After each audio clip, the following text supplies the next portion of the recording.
माँ की दौलत, दिल छू लेने वाली कहानी। एक गांव में श्याम नाम का एक गृहस्थ रहता था। उसकी पत्नी का नाम गंगा था। उनको 2 बेटे और 2 बेटियां थी। एक छोटा सुखी परिवार था। श्याम ने अपना सब पैसा उसके बेटे और बेटियां इनकी पढ़ाई, शादी और उनके लिए अच्छे घर बनाने में खर्च कर दिया। श्याम के बेटे और बहुएं स्वार्थी थे। माँ बाप ने इतना सब किया था, फिर भी श्याम को अपने बेटे बहू के रेहमो करम पर जीना पड़ रहा था। उन दोनों को बेटों और बहुओं से बहुत ज्यादा हीनता और अपमान का बर्ताव मिलता था। अचानक एक दिन श्याम की मृत्यु हो गई। वजह से वो बेचारा तो इस दर्द से मुक्त हो गए, पर गंगा मात्र अकेली रह गई। गंगा ऐसे ही उदास मनस्थिति में मंदिर गई। वहां उसे उनकी बचपन की सहेली शांता मिली। उसे देखकर उसे अच्छा लगा। गंगा को उदास देखकर शांता ने गंगा से उसके उदासी का कारण पूछा।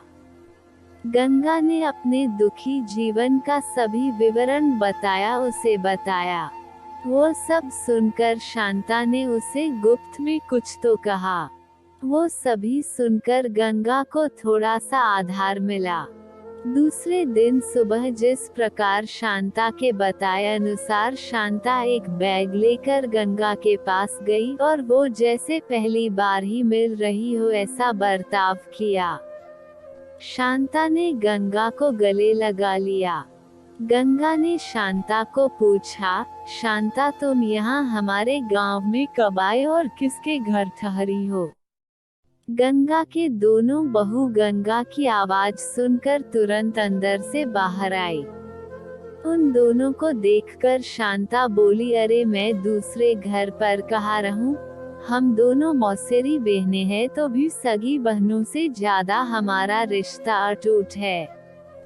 मुझे जीजा जी गुजर गए मालूम पड़ा, इसलिए मैं तुम्हें मिलने के लिए और भेंट देने के लिए आई हूँ।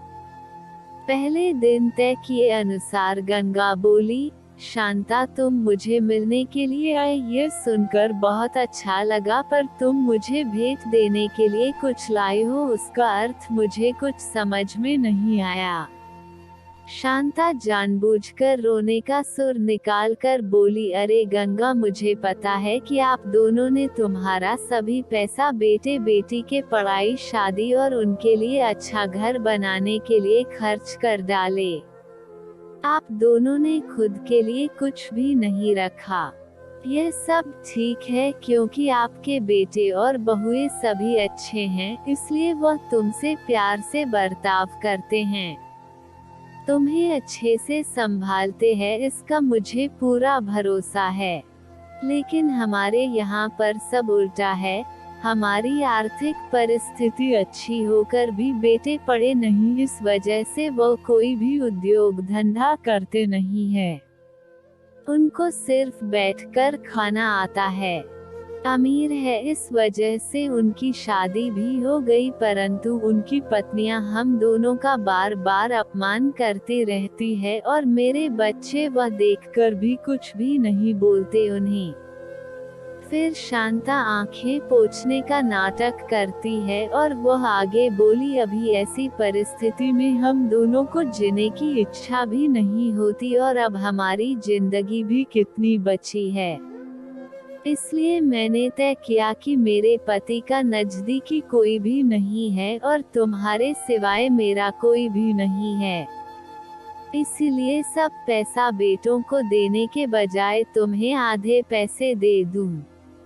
ऐसा विचार करके मैं मेरे पति की रजामंदी से 25 तोला वजन के 10-12 सोने के गहने और 50,000 रुपए इस बैग में लाई हूँ।